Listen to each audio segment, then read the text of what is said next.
The sun had just begun its slow descent, scattering gold and rose across the clouds over the Midwest.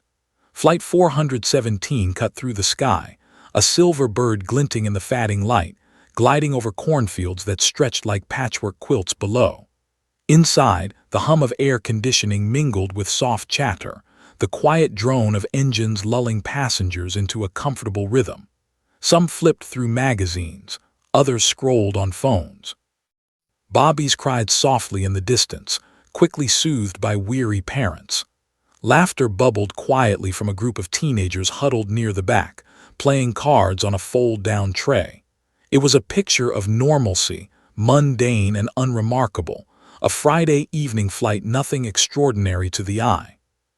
Except in seat 24A, an 11-year-old girl named Carter noticed the subtle things adults didn't. The faint vibration of the wing against the sky, the hum of the engine, the slight pull as the plane adjusted altitude. She had learned to listen, not just to voices or music, but to the subtle symphony of flight itself.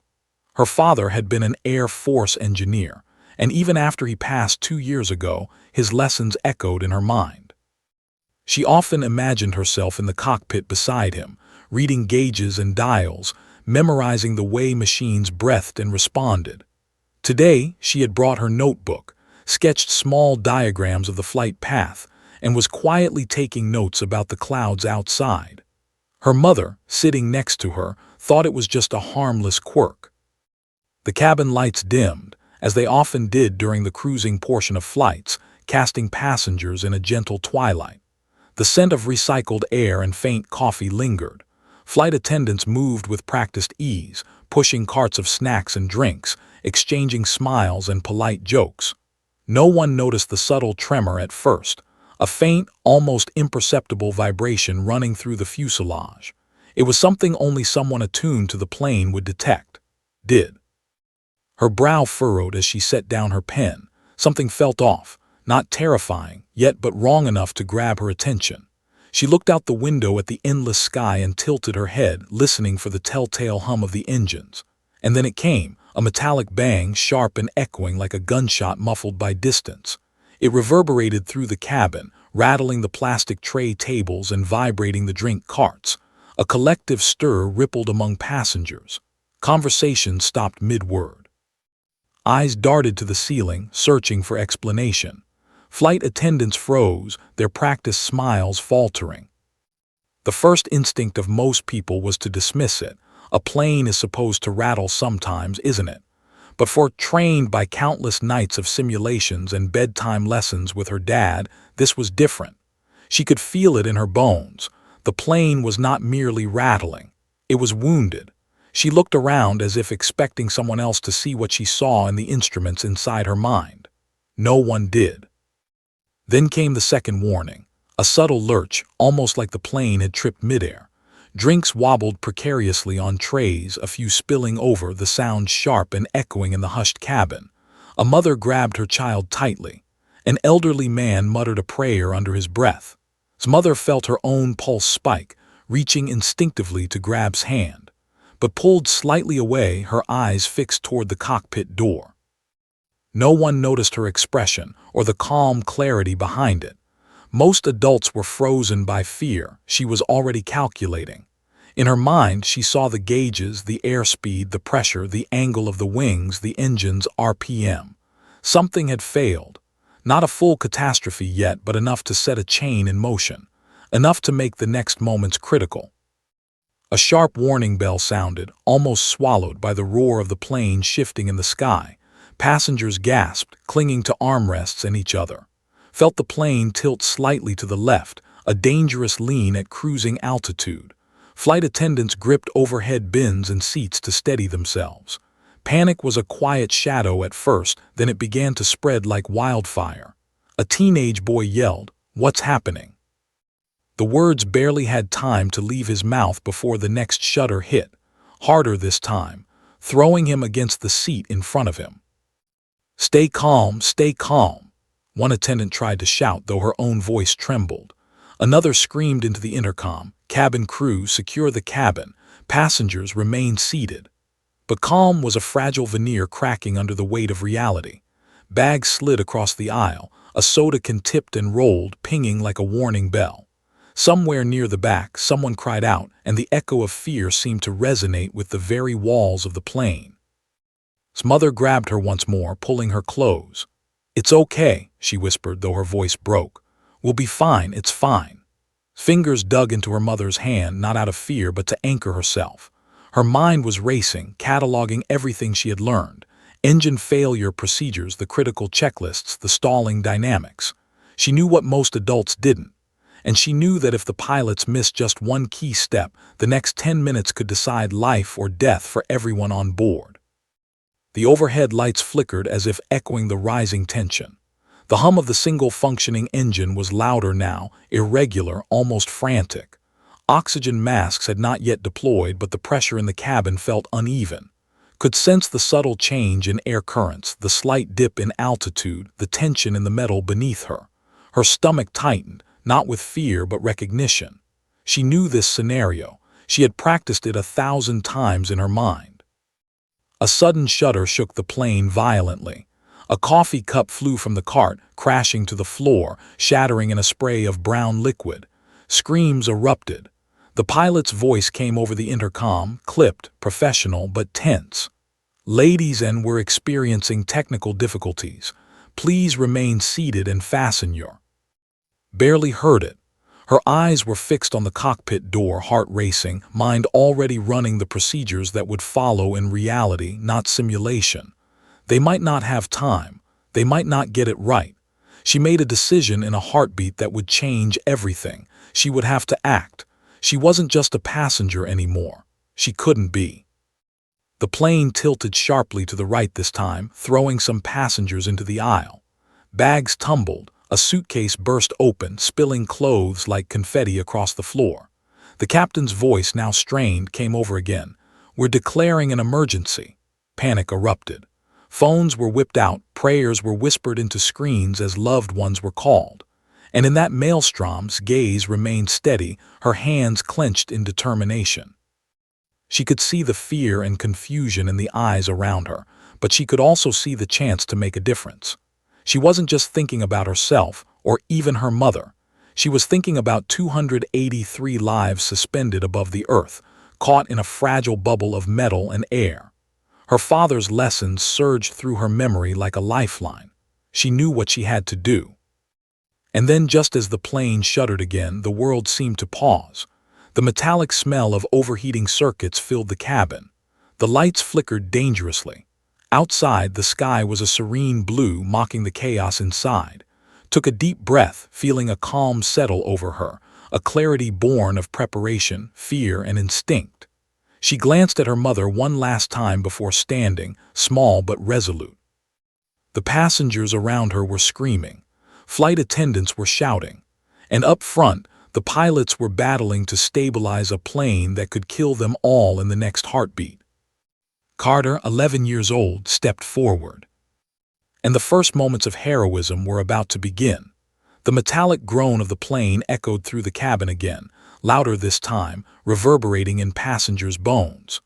The hum of the remaining engine stuttered, then roared unevenly, a mechanical heartbeat gone off rhythm. Drinks sloshed, trays rattled, and somewhere near the back a baby screamed, its wail slicing through the murmur of anxious voices.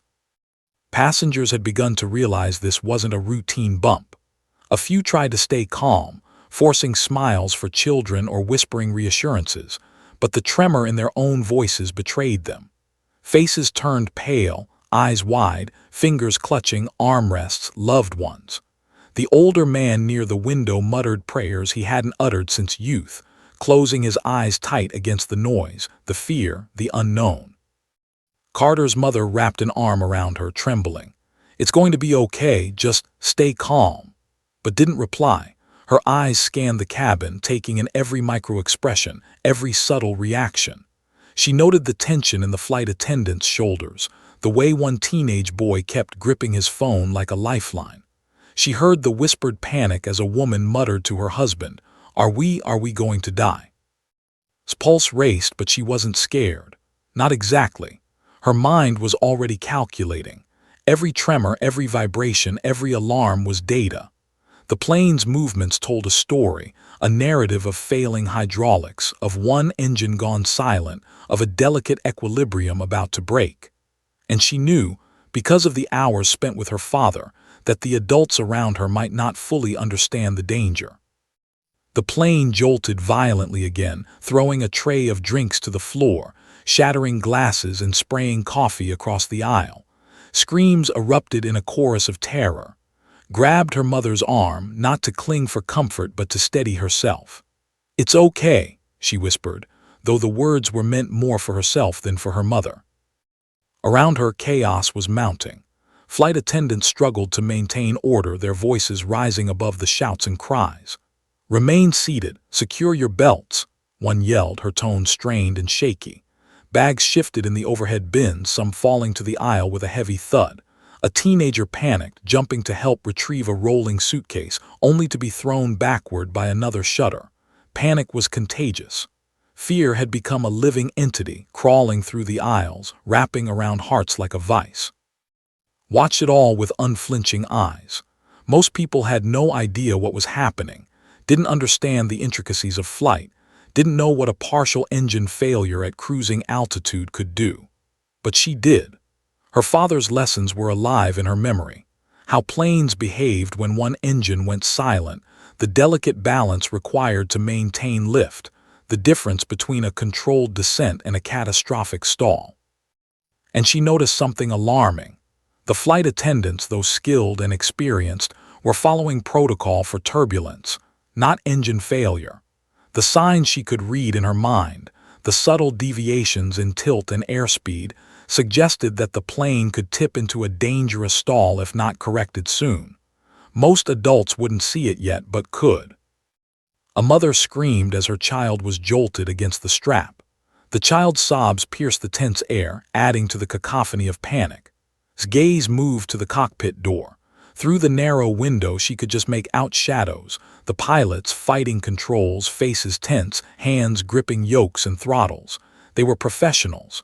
But the plane was a living creature now, wounded and unpredictable. One wrong move could send it spiraling. "Mom, they don't know," said softly, almost to herself, though her mother heard the tremor in her voice. "They might make a mistake." Her mother's hand shook in response, fingers tightening around his wrist. "Sweetheart, don't talk like that," she said, voice cracking, but couldn't stop thinking. She had to act. Plane lurched again, more violently. Drinks spilled across knees, papers flew through the air. A man in business attire shouted in terror, "What's happening?" The noise was deafening now, a mix of shrieks, alarms, and the mechanical groan of the aircraft. Somewhere above, a warning light flashed red in the cockpit, visible to the observant eye through the narrow windows. Stomach dropped. That light meant hydraulic failure in the left engine, the kind of failure her father had warned could turn a flight deadly in minutes. She noticed a flight attendant struggling to help an elderly passenger strap in properly. Her uniform was wrinkled, her hands shaking. His mind ran faster than the chaos around her. She could see the potential errors forming, sudden yanks of the yoke, panic-induced miscalculations. And she knew they might miss one critical step, the one thing that would save or doom them all. A sudden shudder threw passengers forward. Phones tumbled from laps. A tray smashed to the floor. Oxygen masks remained still, but the air pressure had shifted, the cabin feeling suddenly heavier, oppressive. The panic was now tangible, almost tactile, wrapping around the passengers' throats like a cold hand. His heart raced, but again not with fear, with focus. The pilots' voices came over the intercom now, controlled but strained. "Ladies and we are experiencing technical difficulties. Please fasten your and remain calm." Heard the professionalism, but she also heard the tension hiding beneath it. She knew the cockpit was a battlefield, the plane a wounded soldier, and every second now counted. A mother near the aisle gasped as her daughter clutched her arm. "We're going down, aren't we?" she whispered, eyes wide, voice trembling. Didn't answer. Words wouldn't help, not yet.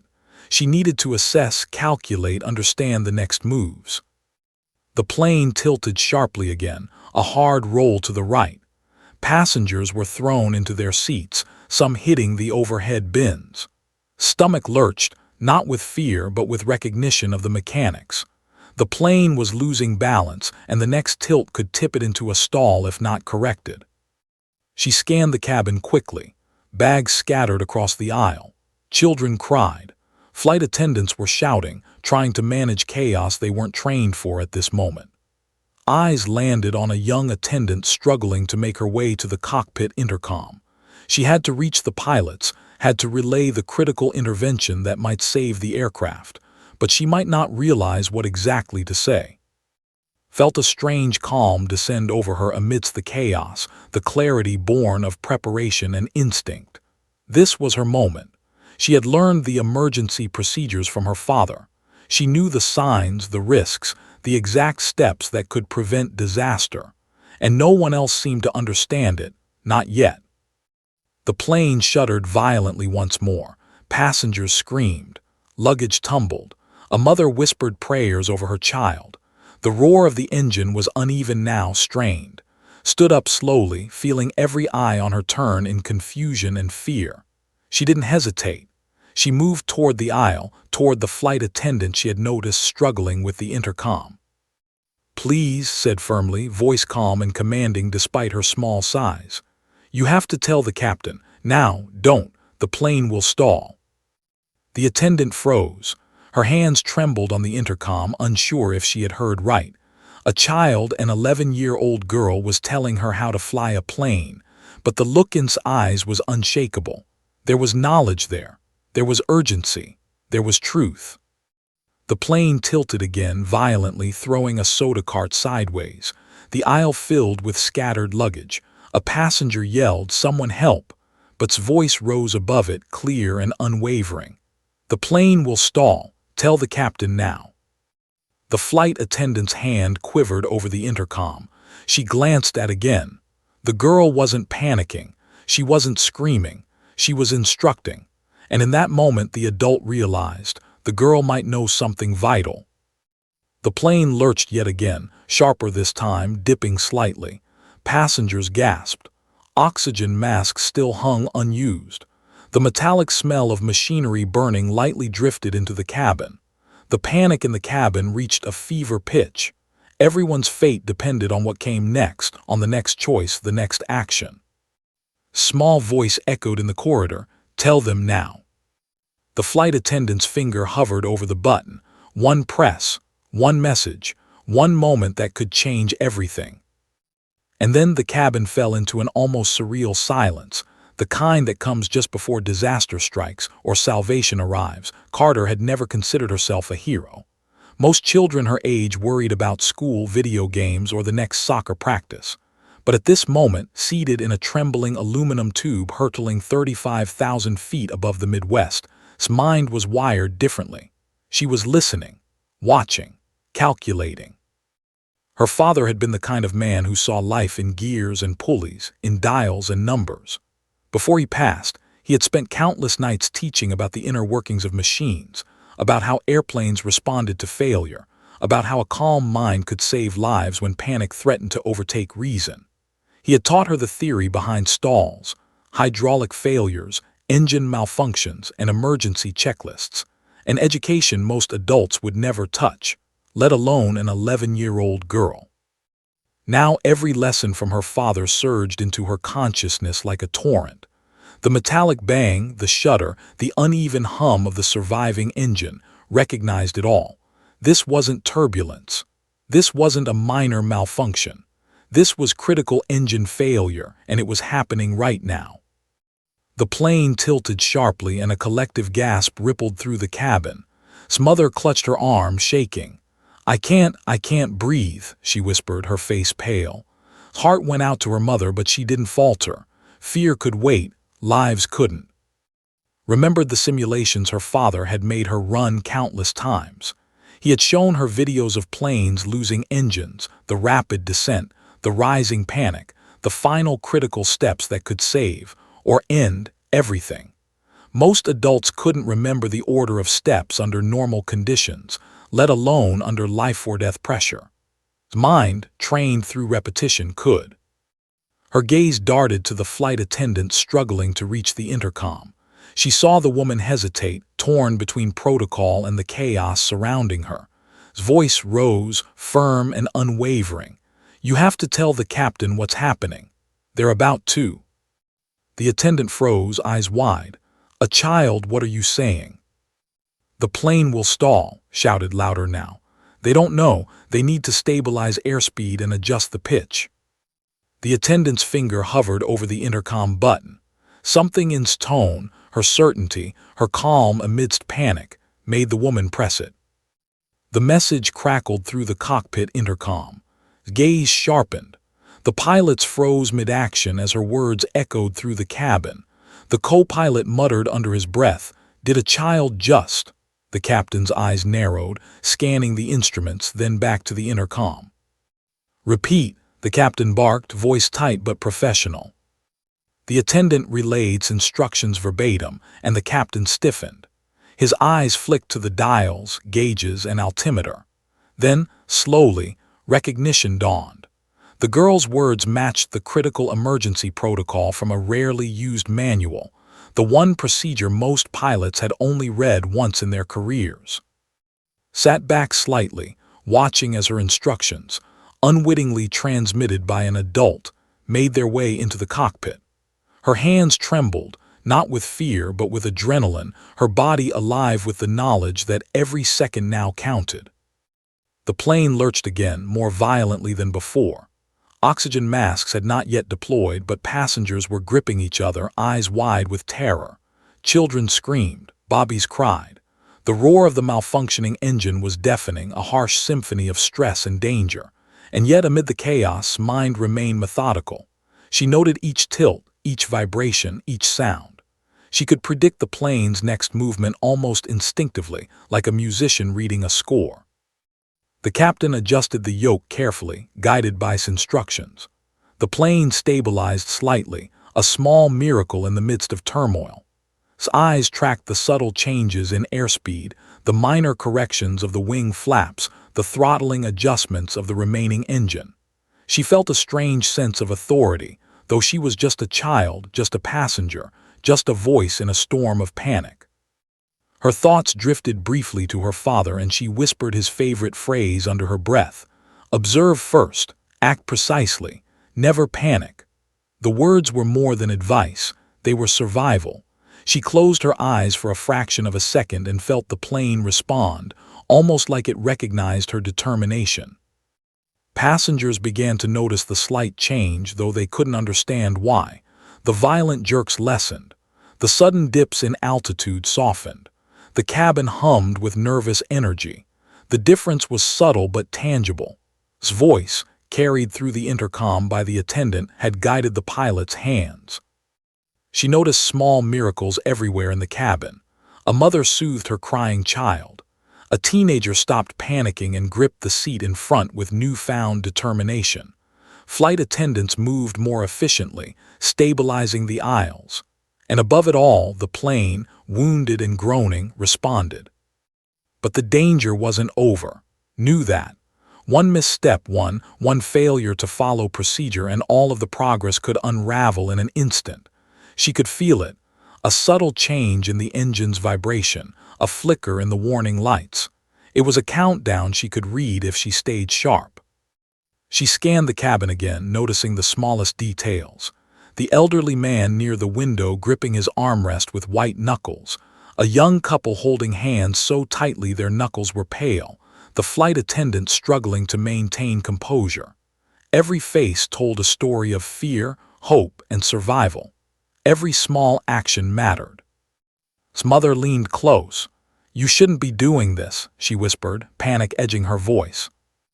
"I have to," said simply. Her gaze returned to the cockpit.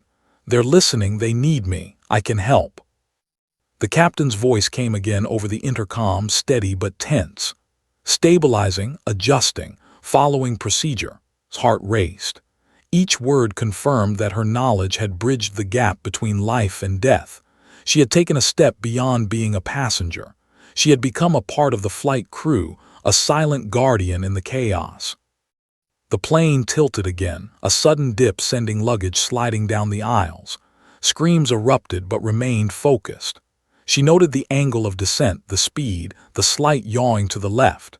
She understood the mechanics of what was happening before the pilots even verbalized it. She whispered the instructions again under her breath like a mantra. Maintain airspeed, reduce pitch, don't fight the yaw. The intercom crackled once more as the attendant relayed her words again. Felt a chill of anticipation. She knew that the next few moments would be critical. If the pilots miscalculated, if the plane tipped too far, the consequences would be catastrophic. She closed her eyes briefly, centering herself, imagining her father's calm voice guiding her hands. Then the plane lurched violently. The passengers screamed in unison. Mother gripped her tightly, whispering frantic reassurances. Felt the surge of adrenaline, the raw edge of fear, but also a strange clarity. She knew what needed to be done, and she knew it could save lives. She opened her eyes. The cockpit lights flickered through the small window. The co-pilot's hands trembled slightly on the yoke. The captain's jaw was tight, eyes scanning instruments with a fury that spoke of sheer determination. His words, carried by a frightened but obedient attendant, were guiding every motion. And yet, despite her knowledge and clarity, couldn't help but feel the terrifying weight of what she had just done. An 11-year-old girl was now influencing the fate of 283 lives above the clouds. The plane steadied marginally. The immediate danger had not passed, but a thread of hope appeared, a fragile lifeline connecting the girl's knowledge, the flight attendant's courage, and the pilot's experience. Sat back slightly, though her mind raced. She could sense that this was only the beginning. One wrong move could still undo everything.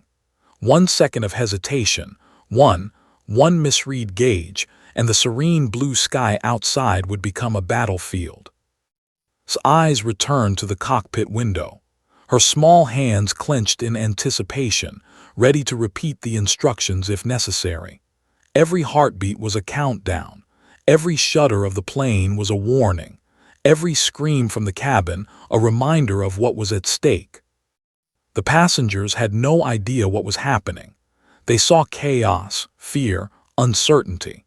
They didn't see the quiet, calm observer who had already begun to influence the outcome, who understood the mechanics of disaster in ways even seasoned professionals might miss.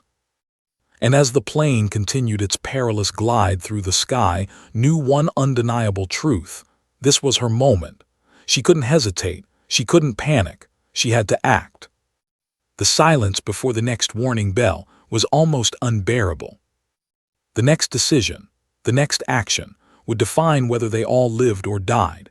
The plane groaned as it tilted sharply, a heavy, dangerous roll that sent drinks flying and trays rattling.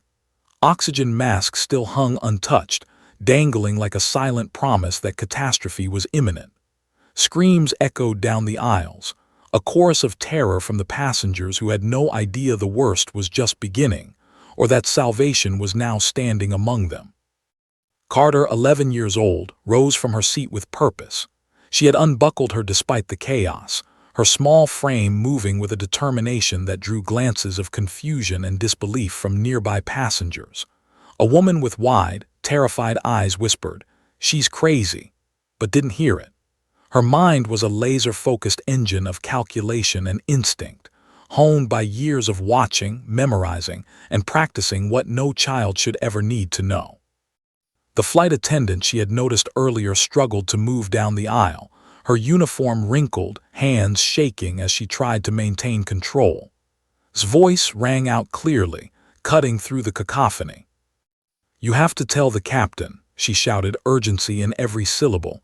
"Now, if you don't, the plane will stall." The attendant froze mid-step, eyes locking with his. Panic painted her face, but his gaze was steady, unyielding. It wasn't fear the girl radiated, it was knowledge. The kind of knowledge that demanded to be acted upon. I can't," the attendant stammered, her hand hovering over the intercom button. I mean he'll." "The captain will listen," interrupted, her voice rising. If you don't tell him, everyone is going to, she swallowed, refusing to say the word that hung like a shadow over the cabin. Die, you have to tell him what's happening, right now. The attendant's finger trembled over the button, hesitation battling instinct. Could see it in her eyes. The adult world, trained in protocol, suddenly uncertain, paralyzed by chaos. But didn't wait. She took a careful step closer, voice calm and precise now, carrying the authority of someone far beyond her years. Tell him exactly this. Maintain airspeed, reduce pitch, don't fight the yaw, say it, the plane will stall if you don't. He has to hear it now. A flicker of understanding crossed the attendant's face, a recognition that this child knew something vital. And then, with a deep, shaky breath, she pressed the intercom button. Her voice carried words to the cockpit, repeating them verbatim. Inside, the pilots froze. The captain's jaw tightened, eyes scanning the instruments furiously. The co-pilot muttered under his breath, incredulous. Did a child just... Didn't look away. She watched, calculating every second, anticipating the plane's next movement. The lurching, the tilt, the groaning of metal, it all mattered. Every detail told her what the pilots might do next and what she needed to communicate if the warnings weren't enough. The plane tilted violently again, throwing passengers sideways. A tray of coffee crashed to the floor, spilling hot liquid over someone's lap. Screams erupted. Smother clutched her hand tightly, panic evident in her shaking fingers, but didn't flinch. Her mind was already 3 steps ahead, imagining the cockpit, the controls, the readings, and the one small intervention that could save them all. "Mom, I have to," whispered almost to herself, though her mother could hear. "I have to help, I can't just sit here." The captain adjusted the controls, guided by instructions now filtering through the intercom. The plane stabilized slightly. The lurching lessened. A sliver of hope cut through the chaos, but knew the danger was far from over. She noticed the subtle indicators only she could read, the slight unevenness in the left wing, the variation in engine pitch, the faint flicker of warning lights. The plane wasn't out of danger. It was alive, wounded, and every movement required delicate precision. Stepped closer to the flight attendant, lowering her voice so only she could hear. "Listen carefully. You have to repeat it exactly. Don't paraphrase, don't add words, just say, maintain airspeed, reduce pitch, don't fight the yaw. If they do anything else, we could lose control." The flight attendant nodded, a mix of fear and disbelief in her eyes. "A child telling me how to save a plane," she muttered, almost to herself. "This is insane." "Yes," said calm and resolute, "but it's true, do it." The plane shuddered again. Oxygen masks now dropped from the ceiling, dangling like silent witnesses to the battle unfolding. The cabin was chaos, passengers gripping each other, crying, praying, screaming, children wailing, the metallic smell of machinery faint but ominous. Yet amid all that, moved with clarity, her small voice cutting through fear, a lighthouse guiding the crew in a storm. The intercom crackled. The captain's voice was tense but authoritative. "Copy, stabilizing, following procedure." His heart raced. The plane had stabilized slightly, a miraculous but temporary relief. She knew the next moments would be even more critical. Suddenly, the plane lurched violently, tilting sharply again, throwing luggage down the aisles. A man shouted, "Brace! Brace!" Everyone slammed into their knuckles white, stomachs in their throats. Held her ground, focus absolute. She could feel the rhythm of the aircraft like a living heartbeat, each tremor telling her more than words could convey. She turned her attention back to the flight attendant.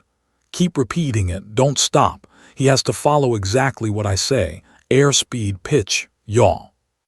The attendant's hand shook, her finger pressing the button again.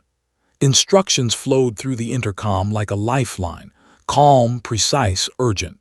Every word mattered. The pilots, for the first time in minutes, had a thread to follow through the chaos, a voice that cut through panic, fear, and adrenaline.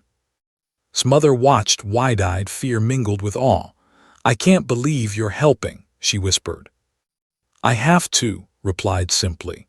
Her eyes never left the aisle, never left the plane. She could feel the weight of every passenger's life resting on this moment, every heartbeat in the cabin a reminder that time was running out. The plane groaned again. Alarms blared faintly, warning lights flickered, but the tilt lessened. The chaos hadn't ended, but a fragile control was returning. Small voice had become a thread connecting passengers, flight attendants, and pilots, a lifeline in a high-altitude storm. She scanned the cabin once more.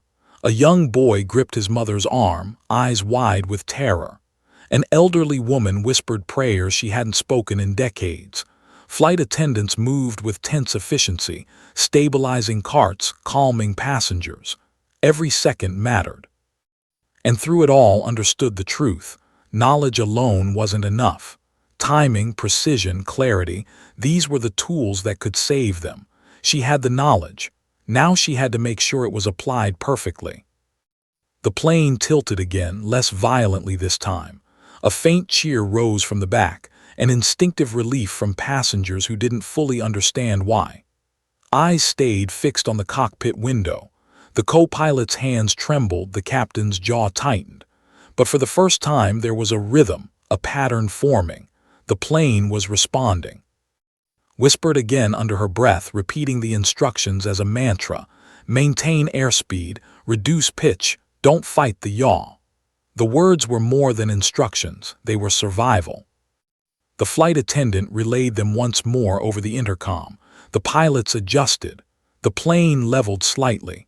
Passengers held their breaths. For a moment the cabin fell into an eerie, tense silence, broken only by the low hum of the engine and the faint creak of metal. Eyes scanned every face, every detail. The danger wasn't over. The plane was still wounded. One miscalculation could undo everything. But for the first time, there was hope. And Carter, 11 years old, had become the unlikely thread holding it all together. The next few minutes would define everything. The plane groaned, a wounded beast thrashing against the sky.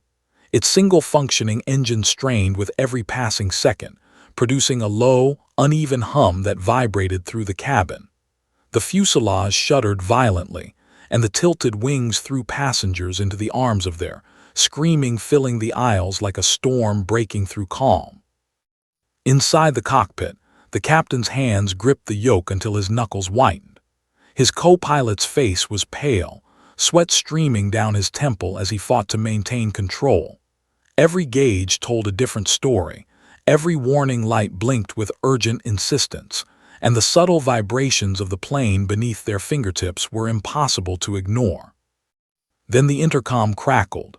His voice, carried through the terrified attendant, pierced the tension like a lighthouse beam cutting through a storm. Maintain airspeed, reduce pitch, don't fight the yaw. The captain froze mid-movement, eyes scanning the instruments. For a heartbeat he hesitated. What were these words coming from a child? Then he checked the airspeed, the angle of attack, the tilt of the wings. The numbers confirmed it. They were at the critical edge of a stall, and the minor he had instinctively made could have tipped the plane into disaster. The co-pilot swallowed hard.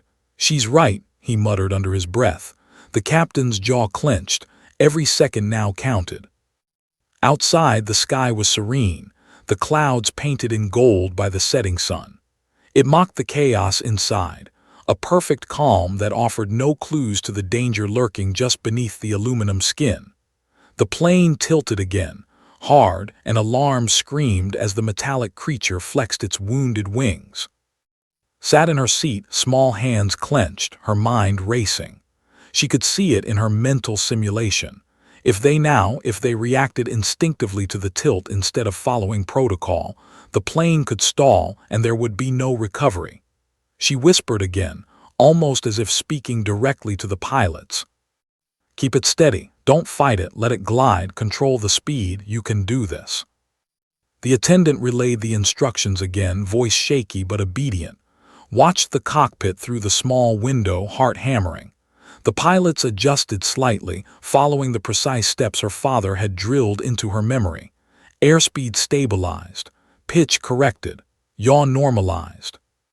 It was a small victory, but a fragile one. Every second still mattered. The plane groaned again, and passengers screamed as luggage tumbled down the aisles. Smother gripped her hand, panic still evident but didn't let her fear show. This was no longer just a flight. This was a battle for survival, and she had to be precise. She leaned forward, eyes fixed on the cockpit, as though she could guide them herself. "Don't rush it," she whispered. "One step at a time, you have to follow the procedure exactly." Inside the cockpit, the captain's hands moved methodically, guided by words. He adjusted the throttles, easing the surviving engine, checking the instruments. The co-pilot manipulated the yoke, careful not to, trusting the voice from the cabin despite his disbelief. Noticed a subtle change. The plane had stabilized just enough to prevent a stall, but only temporarily. She could see the tension in the pilot's movements, the tight grip on controls, the strained coordination between them. They were professionals, yes, but they were doing something no training had prepared them for, listening to a child with precise knowledge of procedures. The plane lurched again, hard, a violent shudder that sent oxygen masks swinging, passengers screaming. Stomach twisted, not with fear but recognition. She understood exactly how the plane would respond if the pilots made one wrong move. One sudden pitch, one overcompensation, one delayed adjustment. "Steady, steady, steady," she muttered under her breath. Her words were not loud enough for anyone but herself, but in that moment it was as if the plane could feel her focus, could respond to the clarity in her mind. A flight attendant moved past her, stabilizing the aisle, shouting instructions to terrified passengers. Turned to her. "Keep relaying it. Exactly as I say. Don't change anything. They have to follow it exactly." The attendant nodded, gripping the intercom button tightly. The words flowed again, precise and urgent. The pilots adjusted, and for a moment the plane glided with terrifying grace, a wounded bird holding itself in the sky by sheer willpower. His heart pounded, adrenaline sharp in her veins. She had never felt so alive and so responsible. She glanced around the cabin, noticing faces etched with fear, children gripping parents, adults whispering prayers. None of them knew the role she was playing in this ballet of life and death. None of them understood that the tiny voice from the back of the plane was literally guiding the hands of those who could save them. The plane tilted again dangerously, and stomach lurched with it. The wings flexed, metal groaning, the vibration of the engine uneven. She could see it all in her mind, the trajectory, the potential consequences, the narrow margin between survival and catastrophe. "Hold the controls steady," she whispered fiercely. "Do not, you can do this." The co-pilot adjusted minutely, and the plane responded, righting itself just enough. The passengers screamed, cried, and gasped as they felt the violent shifts in motion. Remained focused, her eyes fixed on the cockpit, calculating the next critical adjustments. Minutes passed, or what felt like hours. Every second was a test of nerves, skill, and instinct. His voice continued to guide the attendant, and through the crackling intercom, her words reached the cockpit, shaping the hands of the pilots, stabilizing the plane against the ever-present threat of a fatal stall. A small cheer erupted from a few passengers who sensed the slight steadiness, though they had no idea why. The plane's violent jerks had lessened. The tilt had corrected slightly. Hope, fragile and tenuous, began to bloom in the cabin. But knew it was temporary. The plane was still operating with one engine, limited hydraulics, and critical vulnerability. Every adjustment had to be perfect, every command precise. One misstep now could undo the stabilization she had helped initiate. She whispered again, her voice almost a chant now. "Maintain airspeed, reduce pitch, don't fight the yaw, steady, steady, steady." The cockpit responded, the plane gliding, wobbling slightly but holding. His heart raced. The next few moments would decide if they could survive long enough to reach an airport. Then a sudden jolt. A warning light flashed red in the cockpit. Sparks of panic rippled through the cabin. His mind raced. She could see what was happening in microseconds. The engine was straining further, the airspeed fluctuating, the plane threatening to tip. Now, she yelled, urgency slicing through the chaos. Adjust the throttles gently, do not. The cockpit responded. Slowly, carefully, the plane steadied. For the first time in minutes, the violent rocking lessened significantly. The passengers were thrown forward once more, then stabilized, gripping their seats in disbelief. The plane groaned, alive and injured but still airborne. Sank slightly into her seat, her body trembling with adrenaline. She looked around at the passengers, the flight attendants, the terrified faces, and felt a strange mixture of awe and responsibility. She had done this.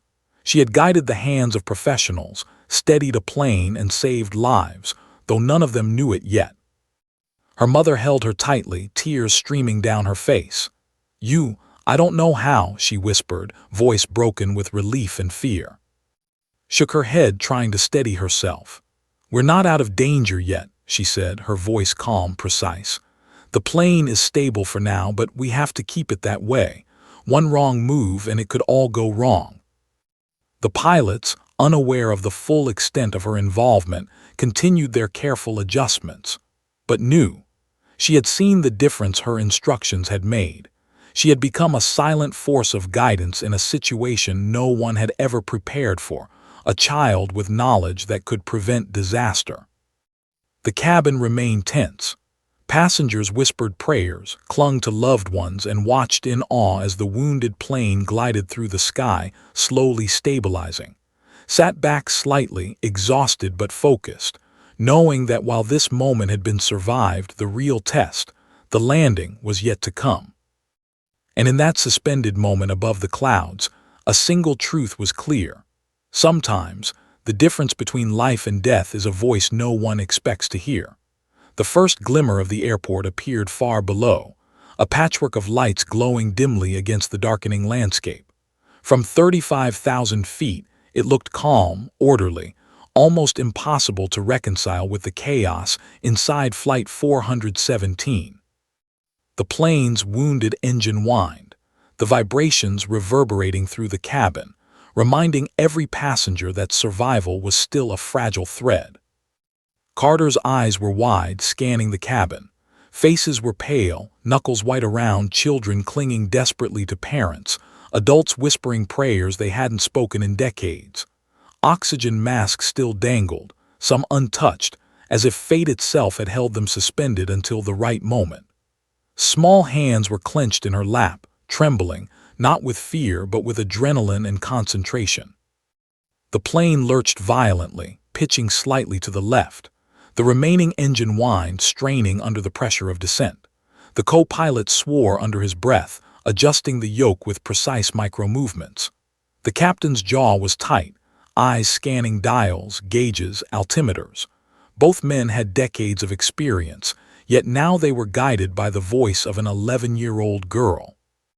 Whispered instructions to the flight attendant who had become her conduit.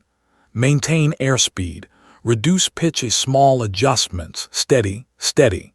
Her words were calm, precise, unwavering, even as the plane threatened to tip again. The intercom crackled. The co-pilot's voice was tense but measured. Copy, adjusting airspeed, pitch stable. Exhaled sharply. The plane responded, tilting just enough to glide rather than plummet. The passengers were thrown forward, then back into their seats, groaning and crying. An elderly woman gripped the armrest so tightly her knuckles were white. "We're going to," she whispered, voice trailing into a prayer. His mother clutched her daughter, shaking, yet his eyes were fixed on the aisle and the cockpit, mentally running simulations she had practiced hundreds of times with her father. "Mom, it's okay," whispered, though her voice held authority far beyond her age. "We can do this. I can help, just trust me." The captain made another adjustment, guided by her instructions, and for the first time since the emergency began, the plane felt marginally under control. Not safe, nothing was safe yet, but survivable. Heartbeat matched the rhythm of the plane, each vibration a warning and a guide. She could feel the weight of 283 lives pressed into her small shoulders, and yet her resolve was unshakable. The runway came into clearer view. Lights stretched across the tarmac, glimmering like a lifeline. Eyes narrowed, focusing on the subtle cues, the angle of descent, the rate of fall, the shifting winds that could make the difference between a smooth landing and catastrophe. She noticed the subtle sway of the plane, the slight drift caused by crosswinds. Her mind raced, calculating adjustments in microseconds. "Crosswind correction now," she whispered sharply, almost inaudibly. The flight attendant relayed the instruction over the intercom. The co-pilot adjusted the yoke, wings tilting slightly, rudder correcting just enough. The plane stabilized, no small feat given the weakened engine and limited hydraulics. Passengers felt a momentary relief, though none could articulate why. They could only feel the subtle steadiness, the shift from uncontrollable chaos to fragile control. Stomach twisted. The plane was descending too fast. The angle of approach was steep and the landing gear had yet to deploy. She swallowed hard, trying to keep her thoughts clear. Every detail mattered now. One misjudged movement, one delayed action. One, and Flight 417 could end in disaster on the asphalt below. "Steady, steady, throttle gently, no sudden moves," she muttered under her breath, voice calm but urgent. She glanced at her mother, who could only watch, terror and awe etched across her face.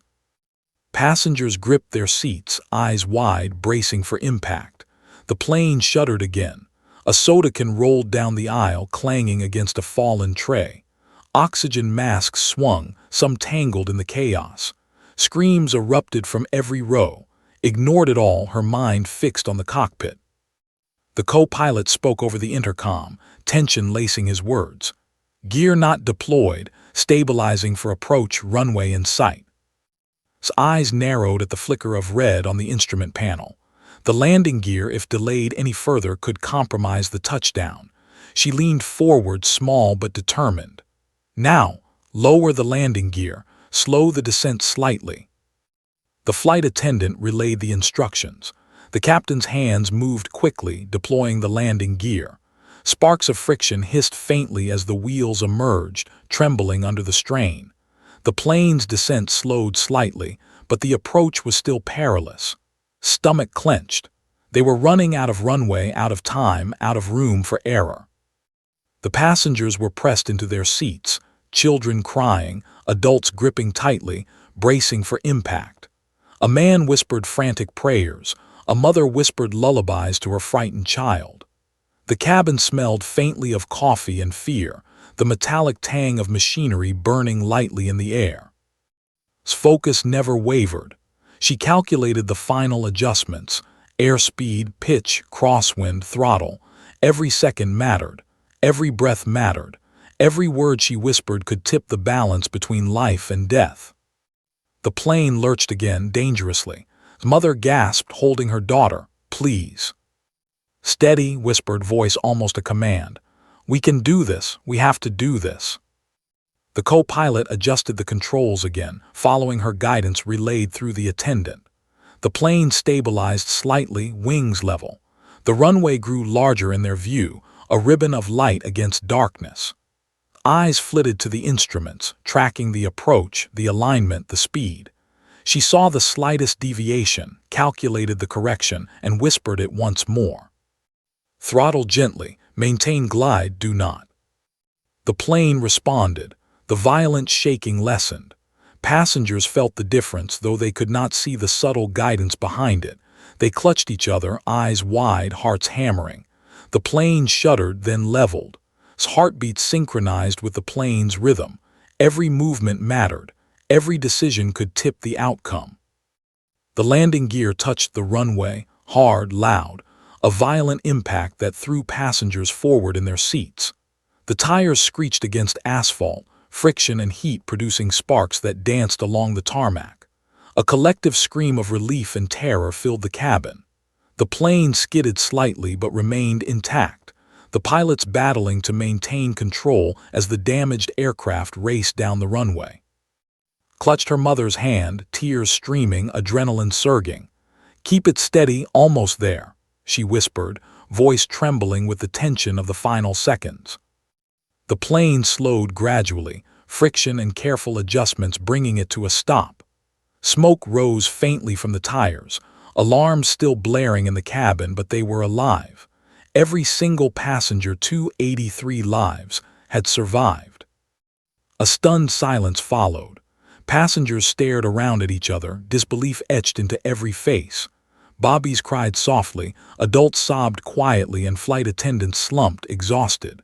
His mother held her, shaking, whispering words of awe and fear. Sank into her seat, trembling, trying to comprehend what had just happened. She had guided the hands of professionals, steadied a plane, and helped prevent catastrophe. And yet, the cabin remained tense, every survivor aware that they had come terrifyingly close to disaster. The first emergency crews arrived, lights flashing, doors opening. Passengers were ushered out onto the tarmac, falling to their knees, hugging loved ones, sobbing, praying. And through it all, sat in her mother's arms, small and trembling, still processing the weight of what she had done. The captain, stepping out of the cockpit, looked at the passengers, then at the flight attendant. He frowned, noticing the girl sitting quietly, calm now, eyes wide but steady. Something about her aura, her focus, her presence caught his attention. And somewhere deep inside, he realized that without her, Flight 417 might not have landed alive. Small hands squeezed her mother. She whispered softly, "We did it, we're alive." The reality sank in slowly, like the weight of the clouds lifting after a storm. They were alive, all 283 of them. But new survival had not been a miracle, not luck. It had been precision, knowledge, timing, courage, and one small voice speaking up when no one else could. Above the runway, lights flashing and smoke curling from the tires, the truth was clear. Sometimes it's the smallest person in the room who can hold the fate of hundreds in her hands. And Carter had just done exactly that. The plane's wheels screeched against the asphalt, friction and heat sending up sparks that glittered in the dim floodlights of the emergency runway. The landing gear groaned under the sudden, uneven pressure, threatening to buckle, but somehow held.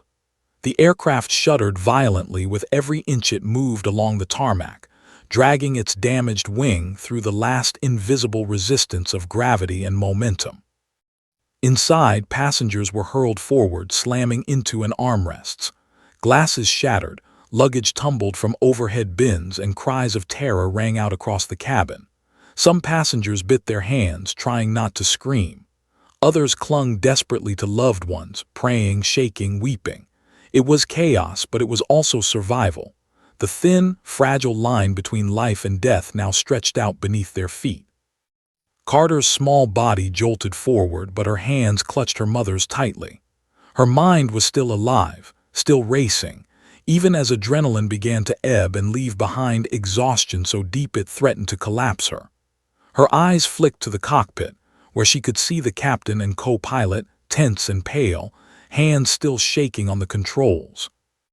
The plane skidded, veering slightly as the left wing scraped against a runway light, sparks cascading like fireflies in the darkness. The roar of the engine and friction was deafening, metal groaning under the strain. Every passenger's heart raced, every muscle tensed for the possibility of disaster. Felt it too, a sickening knowledge that this wasn't over. The runway wasn't long enough for error. One slip, 1 second too slow, and the outcome could still be catastrophic.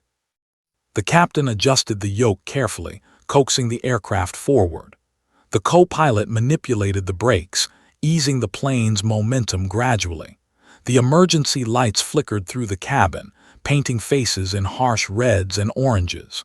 Sweat streamed down mother's face as she whispered over and over, "We're going to be okay, we're going to be okay." His focus, however, was unwavering. She could sense every shift, every tremor, every subtle cue of the aircraft struggling to stabilize. Her father's voice, long gone but alive in her memory, guided her. Observe first, act precisely, never panic. She whispered to the flight attendant next to her, who had become her voice into the cockpit. Keep guiding them. Small adjustments, do not rush, steady, steady. The intercom crackled again. The captain's voice, strained and tight, came through. Steady, almost there, holding the line. His chest tightened. Almost there. She understood fully that almost was a dangerous word. Too much could go wrong in a heartbeat.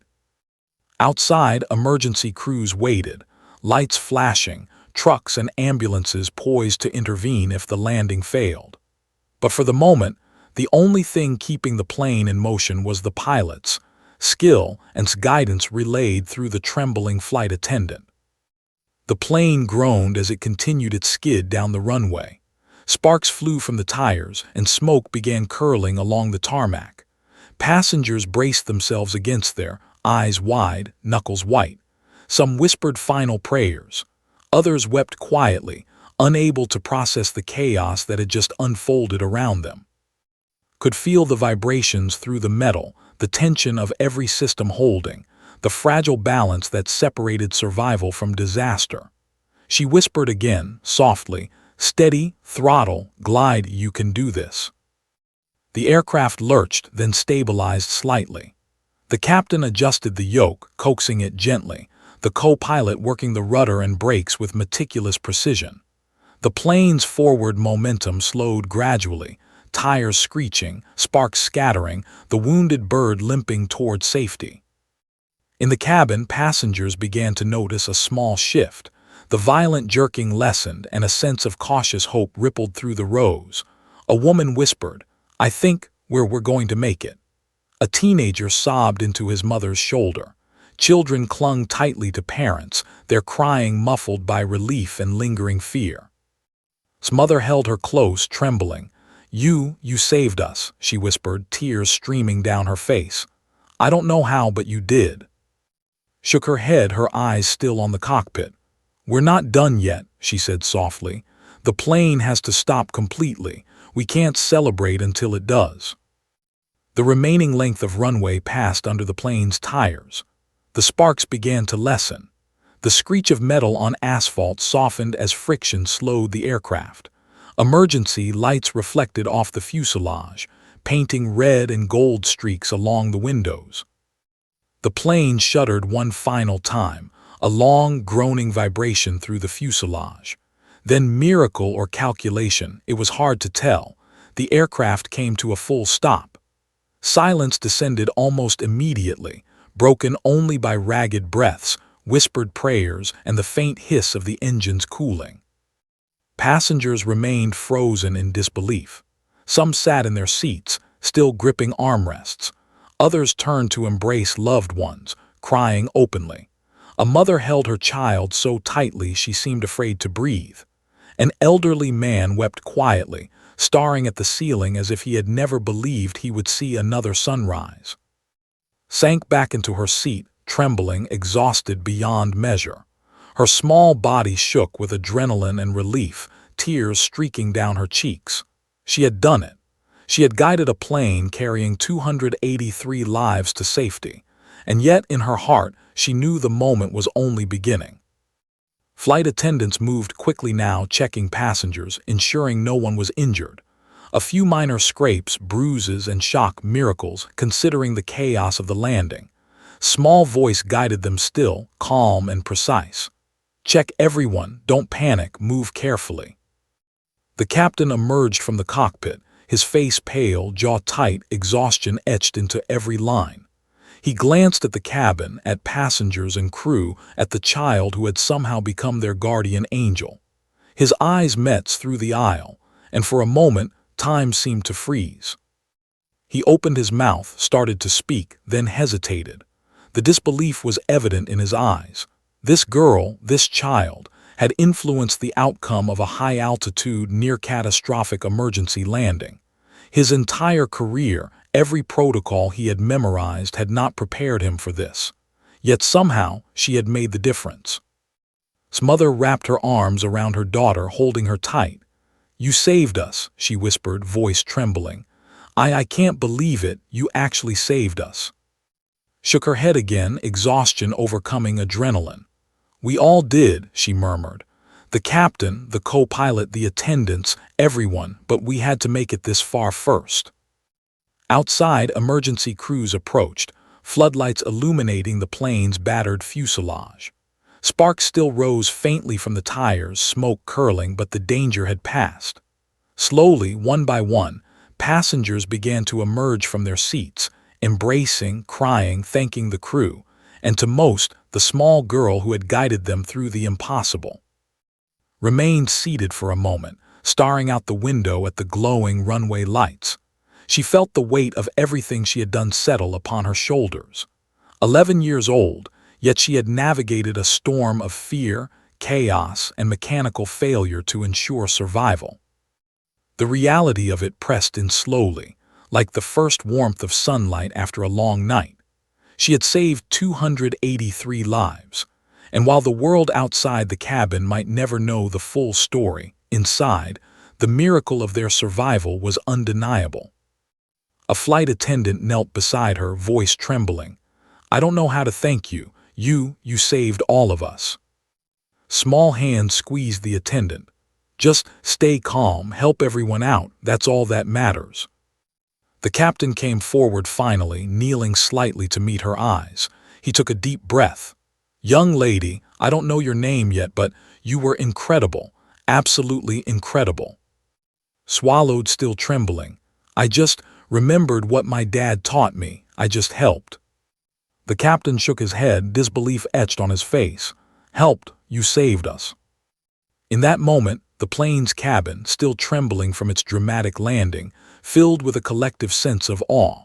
Passengers whispered thanks, cried quietly, and looked around at each other in disbelief. They had survived the impossible. And in a small corner of that cabin, the person who had made it possible sat quietly, exhausted, trembling, yet full of an undeniable, quiet strength. Carter, 11 years old, had just done the unthinkable. She had saved 283 lives. And the world, though it would not yet know her name, would never forget the courage of the girl who refused to panic. The roar of emergency vehicles and the hum of bright floodlights surrounded Flight 417, but inside the cabin, a quiet calm was beginning to settle. Passengers were still trembling, still processing the near-impossible events that had just unfolded. Yet the terror that had gripped them at 35,000 feet was slowly giving way to relief, awe, and the overwhelming sense of survival. Carter sat in her mother's lap, knees drawn up, small hands gripping tightly as if holding on would prevent the world from spinning out of control. Her clothes were rumpled, her hair disheveled, but her eyes were wide and alert. Even now, after the crash landing that had spared all 283 lives, she could not stop analyzing, could not stop thinking. Every detail of the plane, every shift in velocity, every movement of the pilots, her mind replayed it all in relentless precision. Her mother wrapped her arms around her, tears streaking down her face. "My God, my brave, brave girl," she whispered. You saved everyone. Do you understand? Everyone." Shook her head, blinking back tears. I just remembered what Dad taught me. I just stayed calm and tried to help." Her father's memory was still vivid in her mind, a steady presence guiding her through the chaos. "Observe first, act precisely, never panic." Those words had become more than lessons. They were her shield, her compass, her lifeline. Outside, emergency crews were ushering passengers down the emergency slides, lights flashing across the tarmac, engines cooling, smoke curling from the tires of the plane. The wind carried the scent of burned rubber, jet fuel, and adrenaline, a potent reminder of how close they had come to disaster. People were hugging, crying, some laughing through their tears, disbelief etched on every face. They had survived. Miraculously, impossibly, they had survived. News crews had arrived, floodlights illuminating the plane, cameras capturing the aftermath. The story would soon go viral, not yet, but inevitably. But inside the cabin, none of that mattered. What mattered was the human connection, the raw emotion, the recognition that life had been preserved against impossible odds. The flight attendants moved methodically, checking passengers, offering blankets, water, comfort. One knelt beside, gently brushing her hair from her eyes. "Young lady, you were amazing," she said, voice trembling. I don't know how to thank you. You saved everyone, every single person on this plane. Swallowed, shaking her head again. I just helped them, guide them. They did everything else. But the truth was undeniable. Her calm, precise instructions, relayed through the flight attendant to the captain and co-pilot, had prevented disaster. Without her, the plane could have stalled, veered off the runway, or worse. 283 lives had been preserved by the knowledge and courage of an 11-year-old. The passengers were being guided to buses that would take them to the airport terminal. Smother helped her stand, holding her hand tightly. Everywhere they walked, people glanced at her, whispers rippling through the crowd. That child helped land the plane. Some approached her, trembling, eyes wide. You saved us, an older man said, voice breaking. I don't know what we would have done without you. Nodded quietly, unsure how to respond. She had never imagined herself a hero. She had just acted. But the reactions of those around her were overwhelming, a mixture of gratitude, awe, and disbelief. Inside the terminal, survivors sat on benches, still wrapped in blankets, still shaking. Some talked quietly to loved ones, some stared into space, replaying the terrifying moments in their minds. And her mother were seated, holding hands, trying to calm their racing hearts. A firefighter approached them, kneeling to meet eyes. Young lady, I've seen a lot in my career, but what you did today, that's beyond extraordinary. You saved lives, you have to understand that. Lips trembled. I just did what I had to. You did more than that, he said, smiling warmly. You guided people through what no one has ever trained for. You were calm when no one else could be. You were a hero. Smother hugged her tightly, tears streaming down her face. My sweet girl, you are our hero. Don't ever doubt it. Across the terminal, news crews had begun to arrive, eager to capture the miraculous story. Reporters whispered, cameras flashed, and soon the story of an 11-year-old girl who had helped land a plane carrying 283 people would spread across the nation. But for all that mattered was the faces around her, the passengers she had indirectly guided, the crew who had acted on her instructions, and the knowledge that she had made the difference. She thought of her father again, imagining his calm smile, the pride he would have felt. You did it. You kept everyone alive. She let herself breathe the first deep breath of relief she had taken since the engine had failed at 35,000 feet. In the days that followed, Flight 417 became the center of a national story. News outlets called her the Miracle Girl, the youngest hero in aviation history, and the child who saved 283 lives. Interviews, photographs, and video clips showed her small figure holding her mother's hand, eyes wide with awe at the attention, cheeks flushed from adrenaline and exhaustion. Yet remained humble, quiet, almost shy in the spotlight. She credited her father's lessons, the pilot's skill, and the flight attendant's courage. I just helped guide them, she would say repeatedly. They did the real work. But the world understood the truth. Without her, Flight 417 might not have landed safely. The pilots themselves, when interviewed, nodded gravely. Her instructions, they were precise, critical, and timely. Without them, we would have faced disaster. And finally understanding the magnitude of what had happened, allowed herself to feel something that had been impossible at 35,000 feet. Pride. Quiet, deep, but unmistakable. She had acted with courage beyond her years, remained calm in the face of terror, and saved lives. Lives that would forever carry a piece of her bravery with them. The passengers, too, began to process the miracle. Families reunited, tears mingling with laughter, whispered thank yous and embraces that would never be forgotten. Among them's presence was felt, though few realized the full extent of her role. She was a quiet hero, small in stature, enormous in impact. Weeks later, awards were presented, ceremonies held, and now nationally recognized, stood quietly with her mother by her side. She accepted accolades with modesty, always redirecting praise to her father, the pilots, and the crew. And yet, in private moments, she allowed herself to reflect on what she had done. At night, she would lie in bed, staring at the ceiling, replaying the events in her mind. She could still see the tilting plane, hear the engines groan, feel the adrenaline rush through her veins. And she would whisper a quiet thanks to the universe, to her father, and to herself. We survived. We all survived. Carter's life would never be the same. Her courage and knowledge had carried her, and 283 others through the unthinkable. The world would call her a hero, a miracle, a prodigy. But Ford, the story was simple. She had remembered her father's lessons, stayed calm, acted precisely, and refused to panic. And that, she knew, had made all the difference. The plane, once a vessel of terror, now rested silently on the tarmac. Emergency crews filed past, checking systems, assessing damage. Inside, passengers slowly disembarked, each carrying the memory of a day that had begun like any other, only to become a story of courage, focus, and survival beyond imagination. Walked down the aisle with her mother, small feet carrying the weight of a hero's story.